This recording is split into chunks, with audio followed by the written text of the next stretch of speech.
Welcome to the Texas Talks podcast. I'm your host, Brad Swale. Today, I'm with State Representative Brad Buckley, who is currently serving his third term in the Texas House of Representatives and represents House District 54, which includes half of Bell County in Central Texas. He is the chairman of the Educational Opportunity and Enrichment Committee and the Public Education Committee chairman. Representative Buckley, how are you? I'm very good. Good morning. How are you? Oh, I'm doing good. I think I might be a little bit drier than you. Is that right? It's a little, we're getting a soaking rain in Central Texas this morning. And yeah, it's a little bit of a challenge to get in here this morning, but it's great to be with you. Well, I appreciate your dedication to doing this conversation. I really appreciate it, given the circumstances. So we'll be talking a lot about education. As I said in the introduction, you're the chair of two education-centered, Public Education Committee and the Educational Opportunity and Enrichment Committee. Is that something that you, when you got into the legislature, that you thought you would be doing? Is that like your focus? Is that your passion? How did you get on those two chairs or those two committees? Well, my family has a long history in education. My mother was a first grade teacher and an early childhood specialist. My grandparents were both teachers. My granddad was a longtime football coach in Killeen, an athletic director and teacher, and I taught everything from mathematics to driver's ed back in the day when you had driver's ed in school.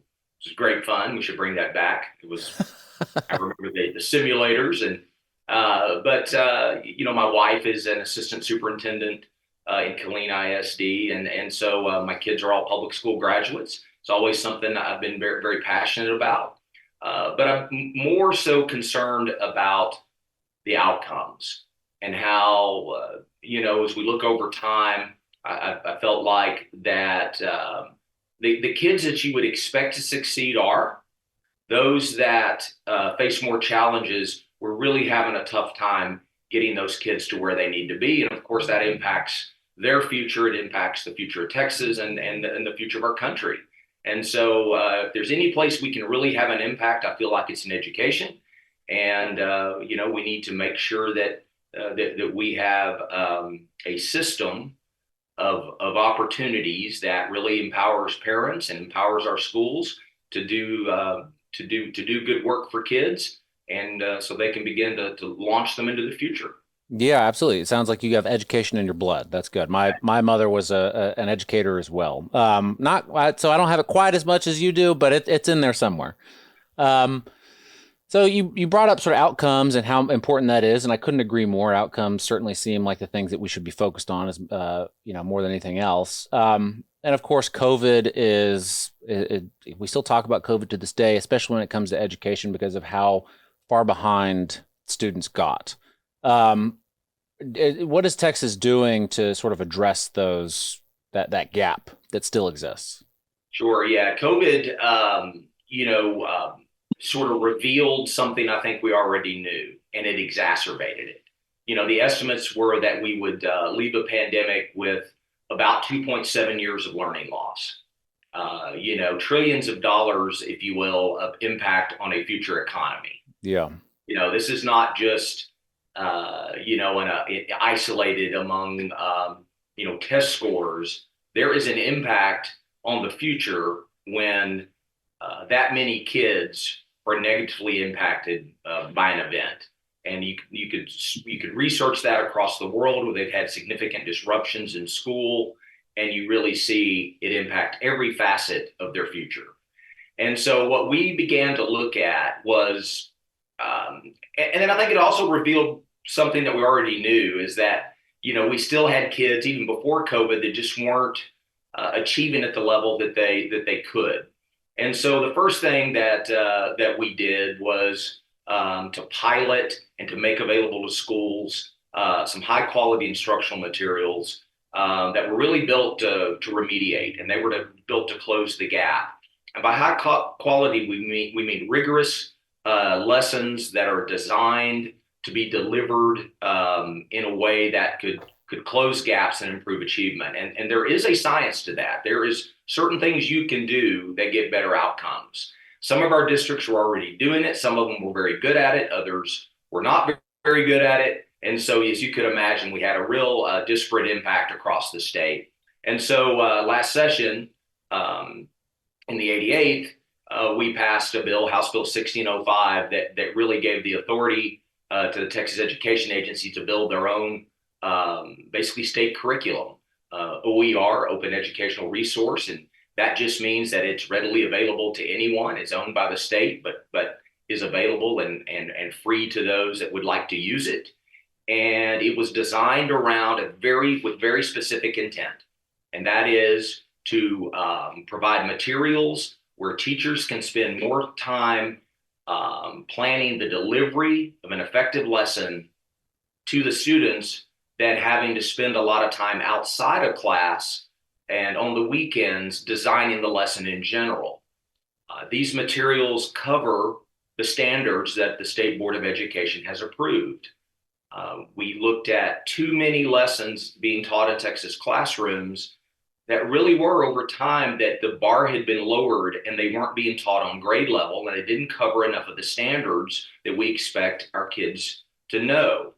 So, you've probably heard the STAR test, and parents that have 3 kids, the STAR test, we talk about how, it was too hard or it was above grade level. Well, it was on grade level. However, kids weren't being introduced and taught things at the pace and at the grade level that they should be. Yeah. And so these materials aim to correct that. And the pilot programs we've seen double-digit gains in reading, which is the absolute fundamental skill that all our kids must acquire, or it is a rough road for them moving forward. Yeah, I believe when I was a kid, it was the TAX or the TOS, and then it was STAR. I don't think I ever took the STAR test, but I do have children in public school, and so I think, yeah, my son just took his first STAR test, I think, this past year. So the open education resources, as you described, sort of online and curriculum that teachers or anybody, I mean, my understanding is that as a parent, I could even go online and download it if I want, or a homeschool family could, or really anybody. Yeah. And it's sort of meant to not only make the teacher's job easier, they don't have to do so much planning because the planning's been done. Like you said, they just plan the delivery. But it standardizes it across the board. Is that right? Yes, and it's very easy for it, for them to matriculate so that what you cover in first grade easily transitions to second grade into third grade. I think it's clear to know that, this is not a canned curriculum. There are best practices. The lessons are built around best evidence-based processes that we know really fits the model, and specifically in English language arts that help kids learn to read. It's a lot of phonics based or decoding, along with a knowledge coherent sequence, because comprehension is built around having an idea of what you're reading about. Yeah. And a lot of kids come to school without those life experiences. And so, it's built in a way that reading scores will improve, comprehension improves, and then that is just the springboard for folks for kids to move forward. Teachers, I've been in classrooms where they use these materials, and it'll vary from classroom to classroom. Each teacher brings their experience. When you have a young teacher, it gives them a roadmap, okay? And when you have an experienced teacher, it gives them higher octane gasoline, if you will, because they already have that experience. And so when you see that sort of mesh together, you see experienced teachers say, wow, we've never seen such results. Those behind are catching up quicker than we've ever seen it before. And then the new teachers are saying, I'm being effective. I can see kids learn. I want to teach again next year. And the problem we have in too many districts is we have folks come in and they'll teach for 2 or 3, 4 years, and they're not satisfied. And so they leave. In any profession, there is a sweet spot of experience you need to acquire before you become really good. I'm a veterinarian by day. And as a first-year veterinarian, I am nowhere the level of a professional that I am now, and I'm 30 years into it. So we've got to get them in the classroom, keep them in the classroom, and success in their profession, which is teaching kids and kids learning and achieving, is really what fuels teachers wanting to stay in the classroom. In addition to some other things, obviously teacher pay and those things, but job satisfaction for teachers, if you really look at studies, it's always about what type of outcomes are they getting, or are kids showing the teachers, are they learning? And that's what teachers really strive to do. Yeah, I can imagine a teacher being more satisfied if they see the fruits of their labor, right? A student, it's got to be inspiring if a student is below grade level at reading at the beginning of the year, and then at the end of the year they're at or above grade level, where they're exceeding expectations. As a teacher, I can imagine that would be really that would satisfy, make you feel like you're doing something great for the community, for yourself, for that kid, affecting a life, really. That's right. And they are. They Yeah. absolutely. Oh, for sure. Absolutely. So are the open education resources, this online curriculum, is it K through 12? Is it just specific grades? Yeah, we're working our way to that right now. We're K through 5 in some areas and K through 8 in others. That we started on the lower grades because we know that is, those critical times. We have way too many third graders. Really, if you look across the state, about 50% of them don't read on grade level. That cannot stand. I mean, that was what worries me the most about the data that I see. Yeah. We were making some gains before COVID. We still weren't where we needed to be. We've had some slides there. We've had slides in mathematics, but primarily the OER, the state curriculum too, is one that's designed in a manner that is really more of a classical content as well. Yeah. And so it leverages real cultural literacy. We look at some passages there that come from religious texts and historical texts, because if you're learning to read, it doesn't mean that you can't read a passage that might have might be something that relates to a scientific standard, something about science, biology, or or social studies, or so many of our the historic texts or speeches that great figures in our past have delivered have religious references to them. And you don't really understand that past and that history unless you sort of understand what they're talking about. So it's certainly not religious text or religious curriculum, but it's a classical content.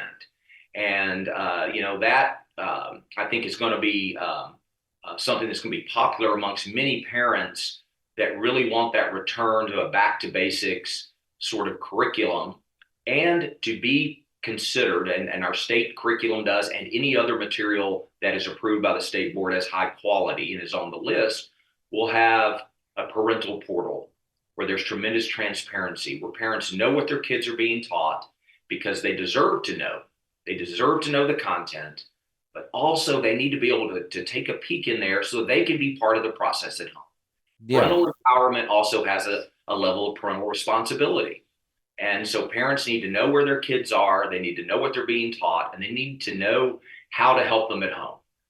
We need more families gathering around the kitchen table, helping with homework, and parents engaging. And too often, even for me with my kids, they'd come home and I'd try to help with a math problem, and I did it the old way. And I didn't know how to draw the lines in the boxes and put five sticks in this one and 2 in the other. And so this really gives parents a tool to be really a part of the process, both in content, knowing what the kids are being taught, but also be an active participant.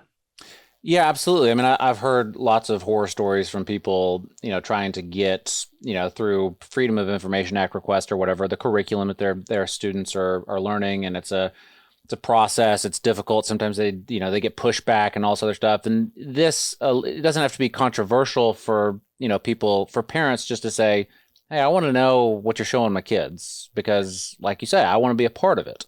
And I think that's really important. I think that's an aspect that a lot of people maybe aren't thinking about a whole lot. I agree, Brad. There is no reason a parent shouldn't be able to see the curriculum. Yeah, absolutely. Shouldn't take a Freedom of Information request. If you want to talk about what really breed some of the discontent, that we have in school today. You look across the country, it's this, let me make it as hard for you as I can to see something ought to be seen very easily. Yeah. I mean, there's always material. I remember when my kids were in school, there was material that I would kind of taken aback by, and I'd go talk to the teacher, and sometimes like, oh, okay, all right, that's what we're doing with it. All right, that's the context. Yeah. We need to have those types of discussions. I mean, it doesn't mean Absolutely. that everything there is that I'm going to agree with everything, but I do know that there are some lanes and some guardrails, and all these materials are graded when they achieve the designation as high quality instructional materials. They are graded on age appropriateness, suitability, the percentage of standards that the state board approves that they meet, and on the ability for parents to have a portal, a way for parents for them being very transparent for parents. Yeah, absolutely. It's a shame how difficult it is for, I don't know, tax-paying citizens to, get the information, figure out what people are doing in their name with their money. It's a real shame just across the board, not necessarily with just education, but that's a whole nother topic, of course. Yeah, that's another podcast. Yeah. So has there been a lot of pushback on this at all, or is there any? I don't know. Yeah, anytime you start bringing some of the classical content in, we have folks that recoil at the mention of anything biblical or Sure. anything from any other religious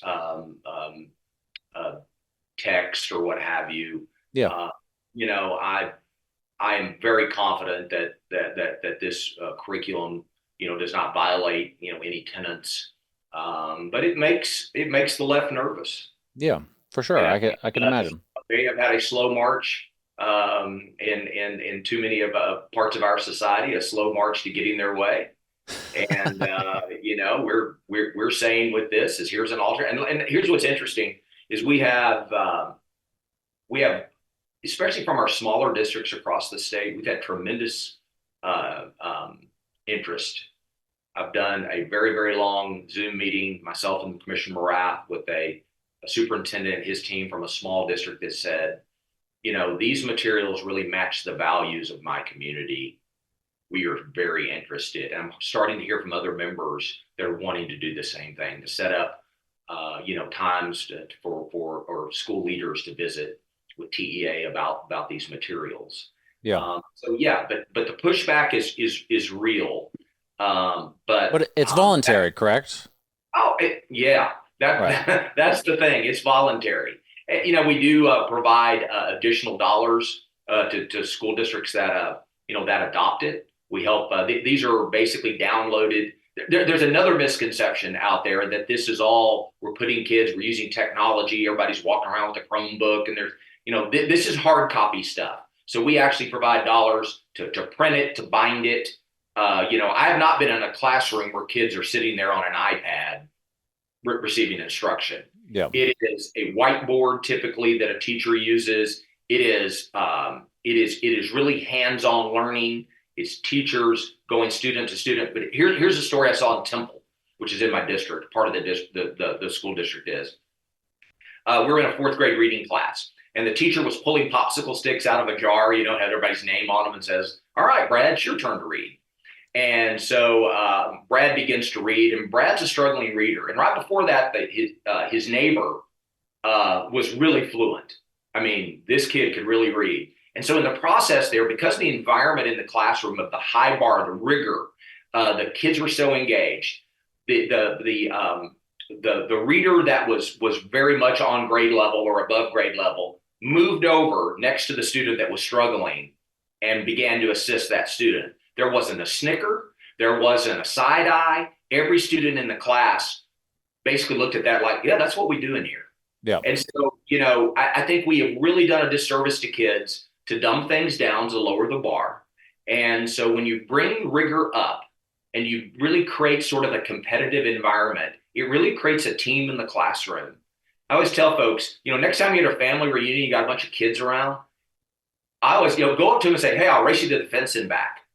Every kid will get in line to race to the fence and back, right? Yeah. Because it's something about kids that they want to engage in something competitive.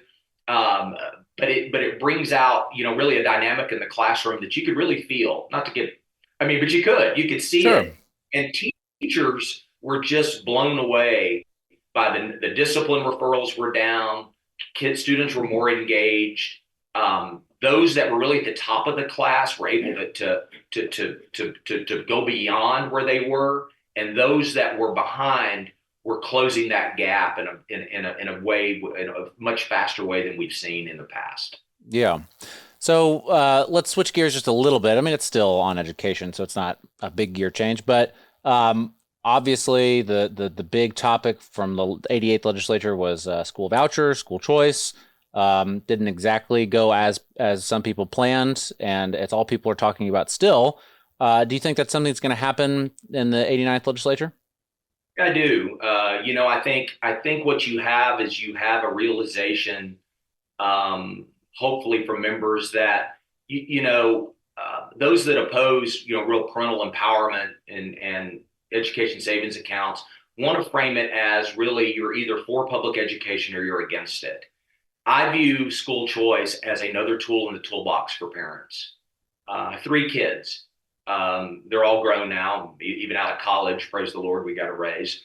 But they were all so unique in their abilities. And we had the ability, all our kids all went to public school, but because of my work schedule and my wife being a district employee, we had real choice amongst where we sent them, based on different programs. I could provide the transportation. I could do the pickup at 3:30 in the afternoon because I could build my schedule at my office however I wanted to. I want the discussion to focus around we need the best public schools in Texas that we can have, because regardless of what we do, 95% of the kids in Texas are going to go to public school. But there are kids that struggle, that have unique learning needs, or sometimes it just doesn't match a family's values or just doesn't fit for a family. And they need a pathway as well. But it's not either or. I hope that we have a strong school choice bill that really creates a pathway for those parents and those families that need it, but that we also get back to work on public education funding, reforming our assessments, making sure our accountability system really reflects the strengths of our schools, so that parents, that's a form of parental empowerment as well. A parent that is in a school district, a public school district, they can look to see which campuses really meet the needs of their kids. And you're already starting to see public schools understand that, and really starting to be more innovative and allowing freer transfer from one campus to another. And I think that's good. I think education is complicated. Yeah. It's more complicated today than it's been ever. And so more options for parents is good. Yeah. Everything else we do where there is a choice, I've always argued this. I think that when you have a choice to do something, if I choose to put my kids at Killeen ISD like we did, we actually lived in another school district, by the way. I made that choice. I'm invested in the decision that I have made. Yeah. And therefore, I'm going to be a partner to make that work out. Yeah. Because we made an effort to do so. I think you get the same dynamic when you create a larger choice landscape for schools. The other misnomer is that, we're just going to write a big check to rich folks. I mean, my plan I had last session in the special session, 75% of it, the first three priority groups were families, very, very poor families or kids with special needs, and that was all means tested. Because I believe that we need to make available an option to those families that need it the most.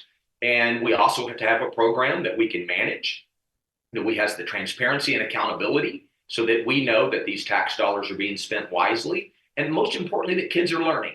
Yeah. Everything else in our system, we are monitoring to make sure that kids are getting what they need.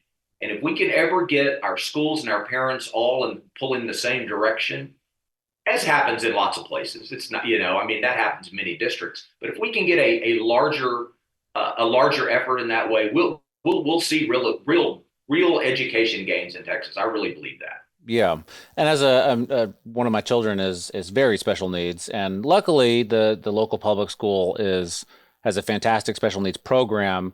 But when I saw that special needs students were going to be prioritized in the for school vouchers last session, it I knew it wasn't something that I would need to take advantage of because of the situation I was in.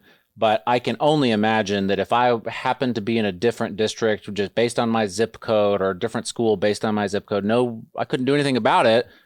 That would be a nightmare, and it would have been a game changer. That is a great testimony. I think that allays the fear over this. The alphabet groups, I call them the alphabet groups for our public schools, who I work with all the time, and they really think that if there's any choice, that parents like you are just going to pick up and flee. Yeah, I mean, we could have sent our kids to private school. And Susan, I never gave it a second thought. I mean, it just wasn't what we do. I just wasn't raised that way, we see some of the smaller districts around my house district, the smaller school districts that have folks that are making that choice of building a home there and or moving there to take advantage of that school district. I mean, you're going to see that type of stuff continue.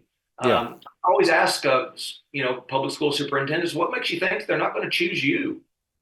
I did. yeah. you Sure, know, it's I true. chose you, and so many other families do. And I think it's time to stop that. I mean, there's lots of reasons that it's such a political issue, but in the end, we really we ask our public schools to be a family practice doctor all the way up to a neurologist, if you will. Yeah, And then we wonder why sometimes it's difficult for some kids with either special needs or special learning issues for them to get the type of instruction they need. Some places can provide it, others can't. yeah, And so parents need that. They need that ability to do what's best for their kid. It's their children. yeah. Yeah, that's it, that they belong to moms and dads. Preach it. Yeah, that's a given. Yeah, And if a parent needs an alternative, we need a pathway for it. A sure. pathway for accountability. You always hear the argument, well, people are going to buy big screen TVs and all that. No, they're not. Not under our plan. I mean, that again, that's silly season talk, right? Sure. That's trying to take some one-off that occurred somewhere and say that's going to happen. That is not the way that the program will be set up in Texas. You couldn't pass that in Texas. You Of couldn't get course. me to vote for that. Yeah. So, but that will be an issue this coming session. I'm sure it'll be a campaign issue. I know that parents that I spend a lot of time with will say things like, I love our public schools. My kids are doing well. But I'll tell you what, I wouldn't mind having that in the toolbox. Of course. Yeah. Your children, right? Things go not going the way you want, you need an option. Yeah. And One that's grade to the next, or going from elementary to middle or middle to high school, things change for sure. absolutely. Yes, sir. So, Representative Ellen Troxclair, it's been reported, has wants to introduce a bill to ban cell phones in schools, in Texas public schools. And, I think that's an interesting idea. And as you're the chairman of these education and public education committees, I'm wondering your thoughts on that. Yeah, it's really a coincidence. And it is a coincidence. I talked to Ellen yesterday about that issue. We talked about an hour. Okay. Yeah, I read her op-ed that came out, and I thought she made a great case. And also, as a coincidence, this morning at about 1 a.m., Killeen ISD voted to ban cell phones in all middle and high schools in a district that has 44,000 kids. And so now it is about going through the process. Now there are lots of different opinions on this. Parents, we've kind of become accustomed to instantaneous communication. There's some really interesting, and there's some of this on social media, but they actually did this in Killeen. They had a few teachers near the end of the school year when things were wrapping up, take one of the big white tablets, the big full-size tablets like you do brainstorming sessions on. Sure. And they had the students in the classrooms turn on their notifications, and then they literally tracked how many interruptions a student received. In one honors algebra class, in an honors mathematics class, there were 434 interruptions in a 50-minute period. That's a lot. That's a lot. that makes it hard to focus. I don't know what the right number is. I think probably like 0, but 434 is probably too many. Yeah. And so, teachers are begging for this. We know that a lot of our physical altercations, what we used to call fighting, in school, comes from text message conflict, or they're setting they're kind of set up fights. Some of the vaping issues we have. Hey, they're telling each other, here's where we can hide and vape. Yeah. And then some of the well-being. Some of the pressures that we see social media creating on our kids. Jonathan Haidt, and Ellen references this in her op-ed. Has a book out. I believe it's called The Anxious Generation, and a lot of it is really tracks directly to when smartphones became readily available, and these algorithms that literally present a curated life to kids that that no one can measure up to. And I think in my veterinary clinic, I have young people from school districts that are in work study programs here, and they don't engage. Not every kid, because kids but a lot of kids don't engage like they used to. You know what I mean? It's different. They're more reluctant, to really ask a question. Yeah. And so we're trying to pull that out of them here, and I think banning cell phones and coming up with a way where parents can feel, parents need to be confident that their kids are safe. That is that's a fact. Sure. Right. And so we've got to make sure that we have that sort of confidence in place amongst parents. And then the adults around kids need to model better behavior. Yeah. I'm guilty. Sure. Sometimes Susan and I come home and we're behind and we're catching up on emails. You got text change with your buddies, and you're telling jokes and slamming each other over silly stuff, and so we need to be better when we're around youngsters. But yeah, I think a bill will be filed. I know Ellen is working on a bill now, and I think there'll probably be others, and I think those bills deserve a hearing. What's nice is we have many school districts in Texas that are adopting this policy, and I think by January, though the body of work won't be large, we'll be able to hear from school districts on how it's going. Yeah. States have done things like this. There's some great YouTube little news stories about, really talking to students that, like, after 2 weeks the first 2 weeks is rough. But so many of them, Brad, they're like, wow, we're talking to each other in the lunchroom. Our relationships are better. We're working things out. We're learning about conflict resolution like you're supposed to do it, which is face to face. And, we're all better when we speak face to face. Yeah. Who knew that if you interact with people in person, then your life might be better? Who knew? Well, I know you got to get back to your private practice there as a veterinarian. I really appreciate you taking the time. Representative Brad Buckley, thank you so much. Brad, thank you so much for having me. Enjoy being with you and your audience, and look forward to visiting with you anytime about issues important to Texas. Thank you, sir.